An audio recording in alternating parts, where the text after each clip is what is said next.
Chapter 3. Use daily rituals to fine-tune and achieve your goals. Let's get one thing clear here, as clear as you may get on the sub-goals that you need to do each and every day, and as pumped up as you may be now. Please understand that success is a long-haul journey. It really is. It's a marathon. It's not one of those things that you just choose to do now and somehow, some way, things would just fall into place. It doesn't work that way. Things sometimes pan out this way, but it doesn't happen all the time. You definitely can't bank on it. This is where your daily rituals come in. Everybody has rituals. The problem is, for the most part, our rituals are either neutral or don't really help us either way, or they work against us. By being a little bit more mindful and purposeful regarding the daily rituals you carry out, you can well position yourself for greater and greater levels of success. You also position yourself for increasing levels of self-discipline. These two concepts coincide in the form of the rituals you choose. Daily rituals come in 4 different types: physical, mental rituals before task, and rituals you engage in before you sleep. You have to be conscious about all of these so you can make them work for you instead of having them work against you. Physical rituals. Physical rituals involves things that you physically do every day on a consistent basis. These are very important because they center you. Your mind and body can be aligned or can be misaligned, depending on your physical rituals. If your ritual is to watch TV for 3 hours straight, then that's going to have an impact on your life, whether you like it or not. If you choose to jog every morning or work out at the gym hitting the weights 3 times a week, that's going to have an impact on your life, again, whether you like it or not. Focus on the physical resetting quality of physical rituals.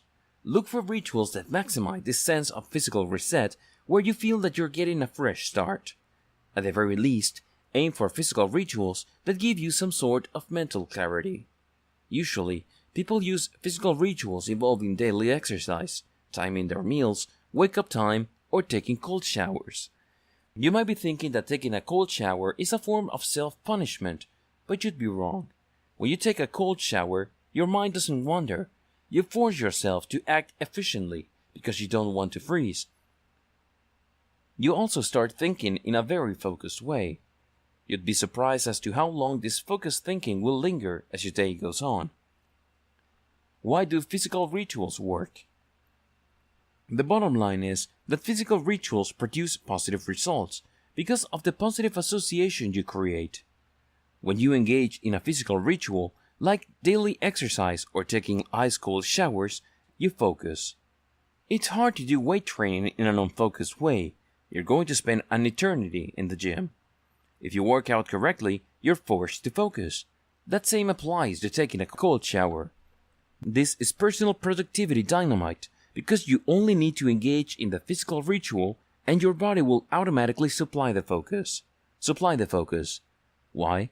It already developed a tight association between the level of mental, emotional, and spiritual awareness of the moment you're in that you achieve with certain physical stimuli, like an ice-cold shower. You only need to subject yourself to that physical stimuli for your mind to kick in. Mental rituals to start your day right. You need to adopt mental rituals that start your day on an optimal level. You really do. While physical rituals do a great job of resetting your willpower, focus, and mental energy, you can't just rely on those rituals. You should also be more proactive as far as your mental activities are concerned. This is why I would suggest that you practice feeling grateful the first thing in the morning. The first few minutes of your waking consciousness every morning should involve you thinking about how lucky you are, thinking about how you've been blessed to sleep through the night. Think about how fortunate you are to have food in your belly, a roof over your head, and nobody sneaking up behind you to plunge a knife into your neck. I know that sounds far-fetched to a lot of people, but you'd be surprised as to how many things you take for granted. Feel fortunate that you don't have stage 4 brain cancer. Feel grateful for the fact that you're able to breathe comfortably without pain or the need for medication. There are just so many things you can feel grateful for. Why do this? Well, when you feel grateful for something, you humble your mind. You really do. You quiet it. It's no longer about what you need. It's no longer about whether life is fair or unfair to you. Instead, when you allow yourself to feel grateful, you become other-centered. You focus on the objective world, and your relationship to the world then becomes healthier. Consider the flip side. You can choose to be so self-centered that you eventually trick yourself into feeling that the world revolves around you. You might think that that is a very self-empowering way of thinking, but it actually leads to a dead end. If you think that the world revolves around you, then you will become overly sensitive. Everything is a judgment of you. If people aren't nice to you, then it's all about you. Maybe they're just having a bad time. Maybe they're just going through some rough situations in their life. It's not about you. They're just projecting, and you're not necessarily the target. But unfortunately, if your main focus is on yourself, and you're extremely self-absorbed, you become so touchy that you end up limiting your success. You become easily discouraged because life is unfair. You become frustrated because things don't flow easily as you imagine as they should. Feel grateful. Allow yourself to feel humble and suppress that ego. Next, practice affirmations. Celebrate things that you do right. Celebrate what you have to offer. Be aware of your competence and the value you bring to other people's lives. When you practice affirmations, you build your confidence. You reshape your ego into a more positive form that would enable you to achieve more. Usually, we let our egos thwart our success by unrealistically shaping our expectations. When you practice affirmations, you are in full control of how you would like your ego to perceive your capabilities and personal possibilities. Pre-task mental rituals. Before you roll up your sleeves and get down to business, as far as work or school is concerned, engage in these rituals. They do an amazing job of clearing up any mental obstacles or emotional hurdles that degrade your effectiveness. First, practice deep breathing. What if I told you that by simply breathing deeply and slowly 8 to 10 times, you clear your mind and you energize your body? Next, engage in some sort of mental cleansing. This doesn't have to be anything fancy. You basically just refuse to hang on to negative thoughts. Refuse to get worked up over an issue that you really can't control. Maybe there's just something that you're struggling with from yesterday, well, this morning choose to let that go. Once you have done mental cleansing, the next step is to mentally cleanse yourself as far as the task in front of you is concerned. Focus on what you know about the task and don't leave anything to judgment. Just focus on the mechanics of the task. Don't overanalyze it, don't prejudge it, don't dismiss it as either too hard or impossible or beneath you. Instead, just look at it as a series of technical instructions. Keep only these things in your mind. Technical instructions should be the only thing in your mental databanks. Next, start the task. This is crucial. Just decide when to start and don't give yourself any excuses to not start. For example, if you decide to hit the books at 8 a.m., do exactly that when the time comes. No more, no less. Don't give yourself excuses, don't blame other people, don't make justifications, don't bargain with yourself. Stop engaging in any of that internal shenanigans and just jump in with both feet and get down to business.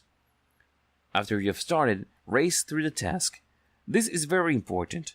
A lot of people are clueless about this. You have to understand that it's very easy for our work or academic activities to become time rabbit holes. Seriously. You jump in and you can't get out because it just sucks you in. There's just so many chambers. There are so many directions you can go, and by the time you realize, time's up. Start your task by focusing like a laser on what you need to do. It has to be small, narrow range of activities. Once you've started the task, race through the task. In other words, play a game with yourself. Pretend you're in a marathon and you're basically knocking out all these tasks as quickly as possible. It's important, however, to race, but to go through a quality checklist. You're not looking to cut corners, you're not looking to compromise quality. Your objective is to race through the task, while at the same time, making sure that the output that you produce meets quality standards. This is very important, because the more you do this, and the more you get used to it, the more likely you will master the task. Eventually, you would reach a point where it becomes easy or second nature to you. Finally, take small breaks, but stick to schedule. For example, if you allow yourself 3-minute breaks after big productivity tasks, stick to that. After the break period is over, start the race again. Pre-sleep ritual. Before you sleep, make sure that you adopt these rituals or something similar to them. Whatever the case may be, adopt rituals that achieve the same objectives. First, write down your goals for the next day. This is very important because you are able to mentally map out what you expect from yourself the following day. When you do this, you're no longer blindsided by the task you'll be doing the next day. You're no longer emotionally intimidated. Instead, you're mentally focused as to the grand objectives you need to knock out. Next, once you have your list going, mentally rehearse what it would feel like to successfully achieve those goals. Imagine yourself doing the work, having a good time, and then achieving success at the end of the sub-goal. Allow yourself to feel good. Let the sense of accomplishment sink in. After that, think about your big objectives or your big goals. Imagine how would it feel to achieve them. This way, you feel pumped up sufficiently so when you're knocking out your sub-goals, you don't feel that what you're doing is pointless. You feel driven, you feel purposeful, and this enables you to do the right things at the right time to produce the right amount of value.